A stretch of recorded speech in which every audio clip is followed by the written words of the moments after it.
Hello everyone, welcome back to my channel. तो X ray production की इस सीरीज़ में हम लोग आज एक्सरे प्रोडक्शन को कंप्लीट करेंगे। आज हम लोग कवर अप करने वाले हैं ब्रेमस्ट्रालिंग स्कैटरिंग को, कैरेक्टरिस्टिक एक्सरे रेडिएशंस को। और पिछली वीडियोस में हम लोग एक्सरेज के एक बेसिक आइडिया के बारे में हमें पता चला था, एक्सरेज क्या होती है, उसके बेसिक्स के बारे में पता चला था, एटॉमिक स्ट्रक्चर के बारे में पता चला था, एंड एक्सरेज किस समय कब किसने इन्वेंट की थी उस हिस्ट्री के बारे में पता चला था। ठीक है, तो आई जस्ट होप कि ये जो वीडियो है इसमें आपके एक्सरे प्रोडक्शन से रिलेटेड सारे जो डाउट्स है वो क्लियर हो जाएंगे। और इन केस अगर आपका कोई भी डाउट रहता है तो आप उसको कमेंट सेक्शन में मेंशन कर सकते हैं, आपके सजेशंस भी कमेंट सेक्शन में मेंशन कर सकते हैं। तो वीडियो स्टार्ट करने से पहले अगर आपने अभी तक चैनल को सब्सक्राइब नहीं किया है then please subscribe the channel and don't forget to press the bell icon. तो लास्ट वीडियो में हम लोग यहाँ तक कंप्लीट कर चुके थे। Let us move forward. Let us suppose कि ये एक एटम है। एटॉमिक स्ट्रक्चर को विजुअलाइज किस तरीके से करें, तो ये एक एटम है जिसमें 7 प्रोटॉन्स, 7 न्यूट्रॉन्स और 7 इलेक्ट्रॉन्स हैं। तो 7 प्रोटॉन्स और न्यूट्रॉन्स जो है वो तो न्यूक्लियस के अंदर हैं। ठीक है, प्रोटॉन और न्यूट्रॉन्स न्यूक्लियस के अंदर रहते हैं और इलेक्ट्रॉन्स जो है वो न्यूक्लियस के चारों तरफ रोटेट होते हैं अपनी अपनी ऑर्बिट्स में। सो ये this is how atomic structure looks like. इस तरीके का एटॉमिक स्ट्रक्चर दिखता है। ठीक है, अब एटॉमिक स्ट्रक्चर को डिस्क्राइब करने के लिए, किसी भी एटम को डिस्क्राइब करने के लिए हम कुछ बेसिक टर्म्स का यूज करते हैं जिनके बारे में आपको पता होना चाहिए। तो पहला जो हमारा टर्म है वो है एटॉमिक नंबर। एटॉमिक नंबर को डिनोट करते हैं हम Z से। एटॉमिक नंबर होता क्या है, कोई अगर पर्टिकुलर एटम है उसमें जितने नंबर ऑफ प्रोटॉन्स हो वो उसका एटॉमिक नंबर होता है। या फिर हम ये भी कह सकते हैं कि एक जो न्यूट्रल एटम होता है उसमें प्रोटॉन नंबर और इलेक्ट्रॉन नंबर इक्वल होते हैं। तो हम ये भी कह सकते हैं कि एटॉमिक नंबर जो है वो क्या है, एक न्यूट्रल एटम में जितने नंबर ऑफ इलेक्ट्रॉन्स हैं वो हमारा एटॉमिक नंबर है। ठीक है, तो एटॉमिक नंबर हाइड्रोजन का कितना होता है, 1 होता है, हीलियम का 2 होता है और कार्बन का 6 होता है। सिमिलरली हमारा जो नेक्स्ट है वो है मास नंबर। मास नंबर को डिनोट किया जाता है A से। ठीक है, अब हम सबको पता है कि जो एटम होता है उसका मास कहाँ होता है, सारा का सारा मास जो होता है वो न्यूक्लियस के अंदर होता है। और न्यूक्लियस के अंदर कौन कौन से पार्टिकल्स होते हैं, प्रोटॉन्स और न्यूट्रॉन्स। तो मास नंबर हमारा क्या हुआ, अगर हम नंबर ऑफ प्रोटॉन्स और नंबर ऑफ न्यूट्रॉन्स को ऐड कर दें तो जो नंबर आएगा that is a mass number. Okay, तो हाइड्रोजन का जो मास नंबर है वो कितना है, 1, हीलियम का 4 और कार्बन का 6।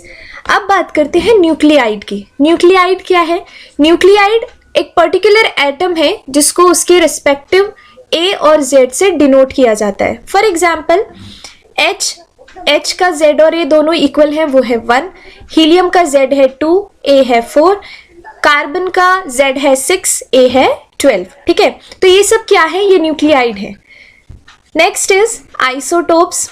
आइसोटोप्स क्या होते हैं, अगर 2 एटम्स हैं, ठीक है, उनका जो प्रोटॉन नंबर है वो सेम है तो हम उन दोनों एटम्स को क्या बोलेंगे, आइसोटोप। ठीक है, तो इसको मेमोराइज करने के लिए हम क्या करेंगे, P for proton and P isotope में भी आ रहा है। ठीक है, तो इस तरीके से हम उसको थोड़ा याद कर सकते हैं, छोटी सी ट्रिक है ये। तो जो प्रोटॉन है, अगर सेम नंबर ऑफ प्रोटॉन्स है कि नहीं 2 एटम्स में लेकिन डिफरेंट नंबर ऑफ न्यूट्रॉन्स हैं तो उन दोनों एटम्स को हम बोलेंगे आइसोटोप्स। ठीक है, और अगर हम दूसरे वर्ड्स में लिखना चाहे तो हम क्या लिख सकते हैं, तो नंबर ऑफ प्रोटॉन्स किसको डिनोट करता है, एटॉमिक नंबर को, है ना।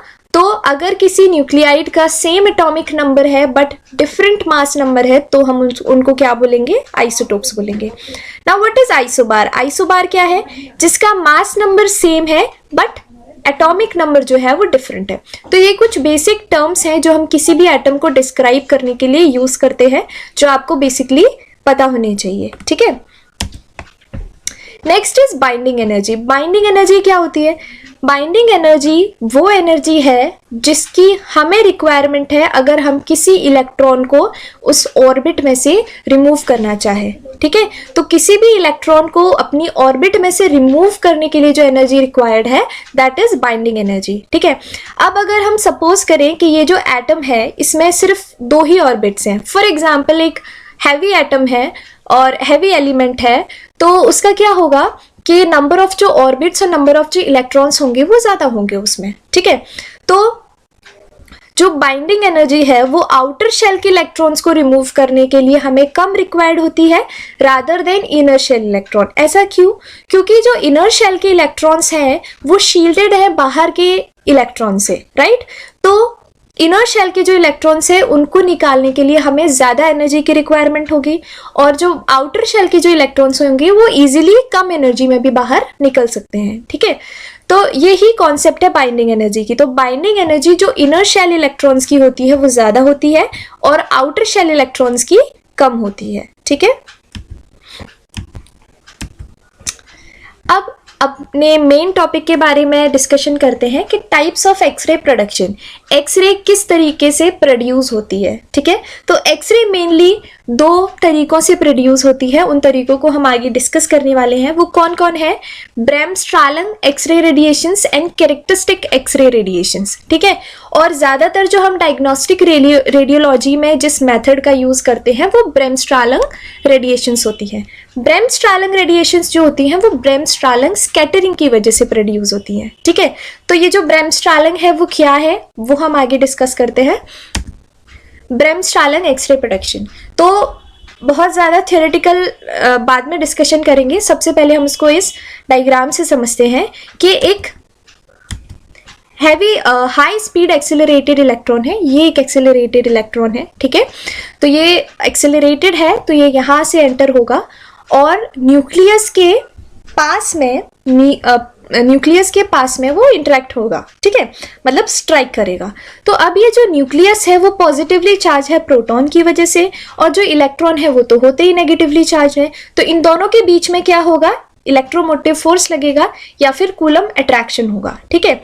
तो इस कूलम अट्रैक्शन की वजह से क्या होगा? ये जो न्यूक्लियस है ये इस इलेक्ट्रॉन को अपनी तरफ अट्रैक्ट करने की कोशिश करेगा लेकिन पूरी तरह से कर नहीं पाएगा।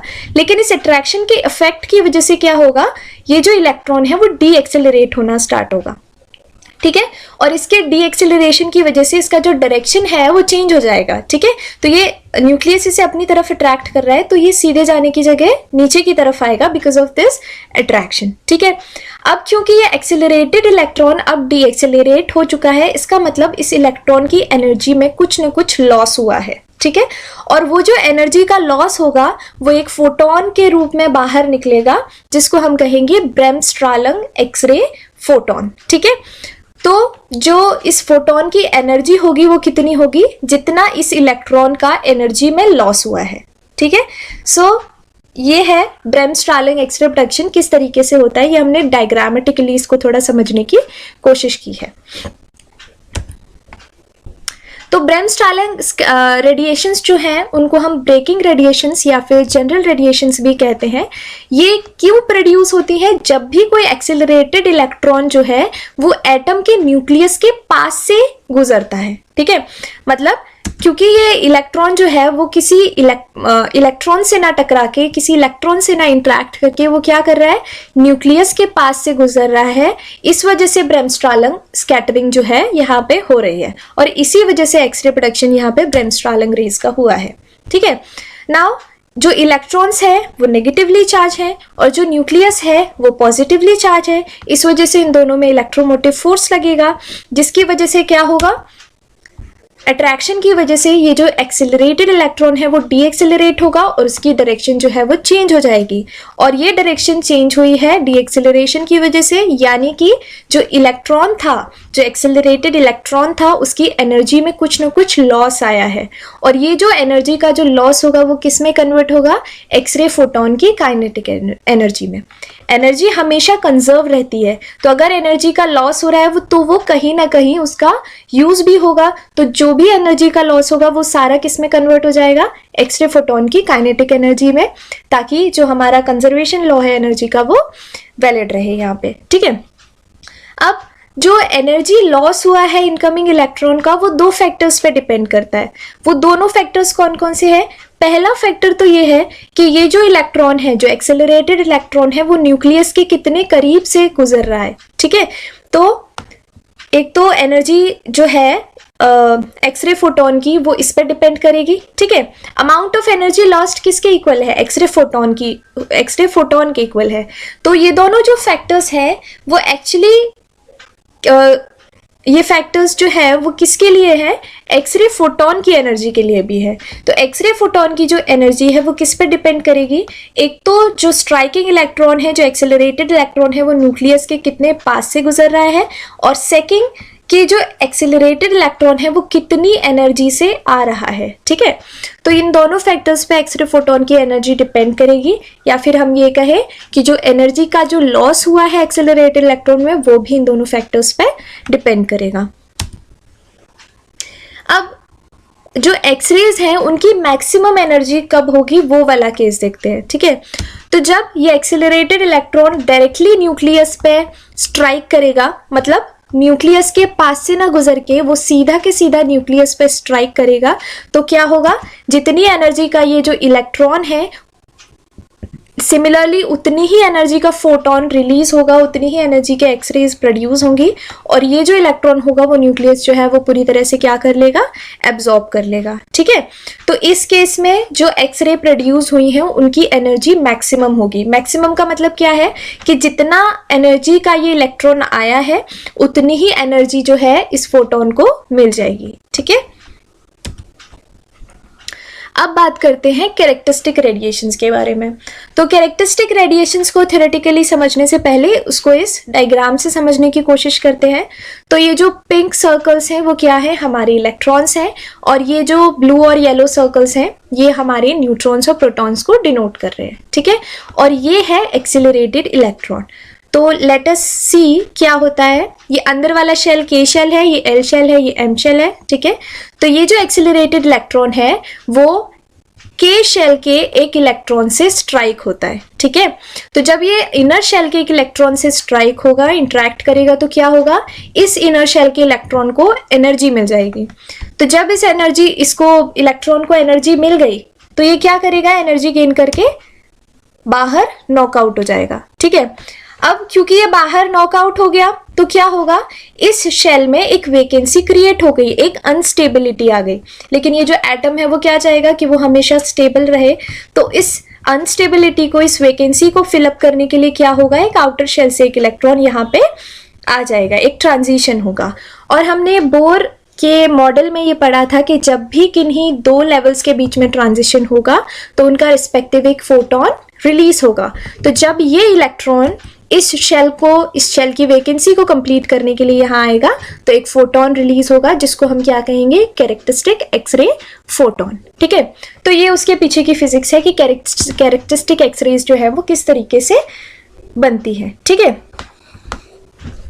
तो जब भी कोई एक्सेलरेटेड इलेक्ट्रॉन जिसकी एनर्जी या तो ऑर्बिटल इलेक्ट्रॉन की बाइंडिंग एनर्जी के इक्वल हो या फिर उससे थोड़ी सी ज़्यादा हो, तो वो क्या करेगा? ऑर्बिटल इलेक्ट्रॉन को बाहर इजेक्ट कर देगा, और वो जो एटम है वो या तो आयन बन जाएगा या फिर आयन बन जाएगा, और क्या बन जाएगा? और क्या हो जाएगा? अनस्टेबल हो जाएगा। लेकिन एटम क्या चाहता है कि वो जल्दी से जल्दी स्टेबल हो। ठीक है, तो उसकी स्टेबिलिटी को बनाने के लिए क्या होगा? एक आउटर शेल का जो इलेक्ट्रॉन है वो इनर शेल में जंप करेगा। ठीक है, और इस जंप की वजह से क्या होगा? एक फोटोन रिलीज होगा, क्योंकि ये ट्रांजिशन हो रहा है। ठीक है, अब क्योंकि ये जो इलेक्ट्रॉन है इसने कुछ ट्रांजिशन करा है, उसकी वजह से एक्सरे फोटोन जो है वो रिलीज होगा। ठीक है, अब ये जो एक्सरे फोटोन की जो एनर्जी है वो डिपेंड करेगी टारगेट मटेरियल के कैरेक्टरिस्टिक के ऊपर, या फिर हम कहें कि टारगेट मटेरियल की प्रॉपर्टी के ऊपर। वो किस तरीके से डिपेंड करेगी? हर एक मटेरियल जो होता है उसकी पर्टिकुलर शेल की अलग अलग एनर्जी होती है। हर एक स्पेसिफिक एलिमेंट की पर्टिकुलर शेल की जो एनर्जी होती है वो अलग अलग होती है। तो जो एक्सरे फोटोन जो एमिट होगा वो भी अलग होगा। एक्सरे फोटोन की जो एनर्जी होगी वो किसके इक्वल होगी? जो एम शेल और जो के शेल की जो बाइंडिंग एनर्जी है उनके डिफरेंस के इक्वल होगी। ठीक है, सॉरी, जो एल शेल और के शेल की जो बाइंडिंग एनर्जी है उसके डिफरेंस के इक्वल होगी। ठीक है, अब है। फॉर एग्जाम्पल अगर हम टंगस्टन की बात करें तो टंगस्टन का जो के शेल है उसकी बाइंडिंग एनर्जी कितनी है, 69.5 किलो इलेक्ट्रॉन वोल्ट है, और जो एल शेल है उसकी बाइंडिंग एनर्जी कितनी है, 11 किलो इलेक्ट्रॉन वोल्ट। तो जो हमारी कैरेक्टरिस्टिक रेडिएशन एमिट होंगी उनकी एनर्जी कितनी होगी इन दोनों के डिफरेंस के equal, which is 58.5 kilo electron volt.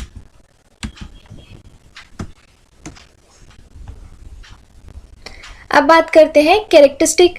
हाँ, तो वैसे तो हम डायग्रामेटिकली पढ़ चुके हैं, लेकिन थोड़ा सा और अच्छे से इसको समझते हैं कि क्या हुआ है, कैरेक्टरिस्टिक एक्सरे कैसे प्रोड्यूस हुई। तो ये हमारा एक जो है टंगस्टन का एटम है, ये उसका न्यूक्लियस है, ये इलेक्ट्रॉन्स उसके आसपास जो है वो रिवॉल्व कर रहे हैं। ठीक है, अब क्या होगा देखते हैं।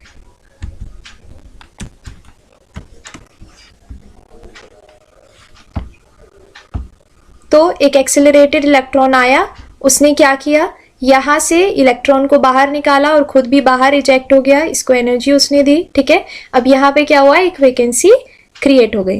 नेक्स्ट क्या होगा, ये जो इलेक्ट्रॉन है ये इस वैकेंसी को फिल करेगा और जो है हमारी कैरेक्टरिस्टिक रेडिएशंस जो हैं वो प्रोड्यूस होंगी। ठीक है, तो इस तरीके से जो कैरेक्टरिस्टिक एक्सरे रेडिएशंस होती हैं वो प्रोड्यूस होती है।